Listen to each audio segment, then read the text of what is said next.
magsuot ng tsinelas. Ano nalilimutan? Okay.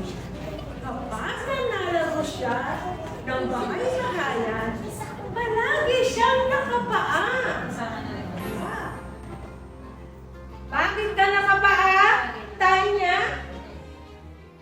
Mayroon siyang tanongin ng tatay niya. Bakit ka nakapaa? Tanya? Nasaan ang tsinelas mo? Saka lang niya maaalala ang kanyang tsinelas. Laging ganun si Tanya. Lagi niyang nalilimutang isuot ang kanyang tsinelas. Kaya laging madumi ang kanyang mga paa. Eh, bakit na ba madumi ang kanyang mga paa? Ayaw pa Ayaw? Yaman! Si Tanya. Kahit sa labas ng bahay, laging nakikipaghulan siya. Inuubad niya ang mga tsinelas niya. Eh, bakit nga ba nagtatakbo? Kasi ayaw turunin. Kasi ayaw? Ayan, ayaw suotin yung tsinelas.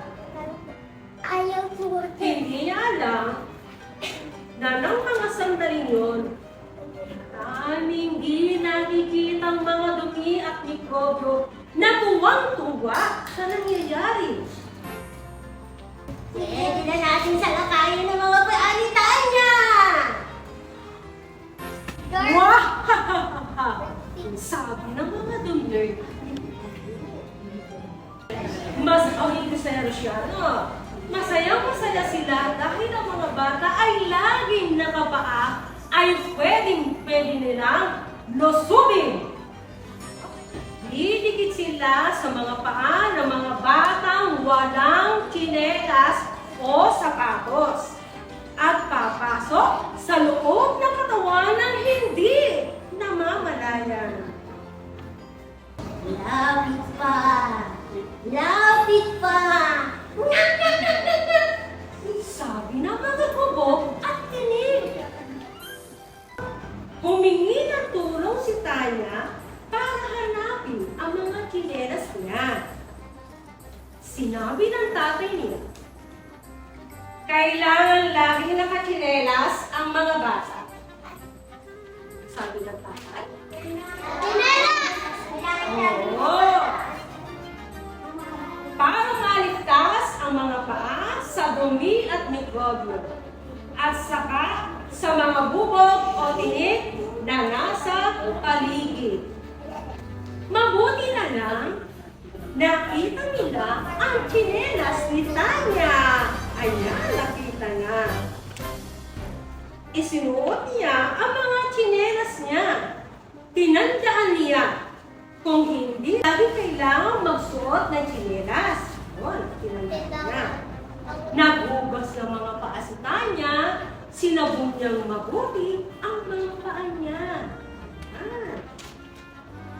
Pagkatapos, kumuha siya ng malinis na pamunas at tinuyo ang kanyang mga paa. Mula noon, hindi na niya nalilimutang isuot ang kanyang mga tsinelas. Muli, siya'y naglaro at nakipaglaro pa sa kanyang mga kaibigan. Suot na niya ang kanyang mga tsinelas, kaya may proteksyon na ang kanyang mga paa. Pero, tuwang-tuwa naman ang mga paa at tsinelas ni Tanya. Okay. Nagustuhan niyo ba ang aking kwento? Hindi? Sino yung bata?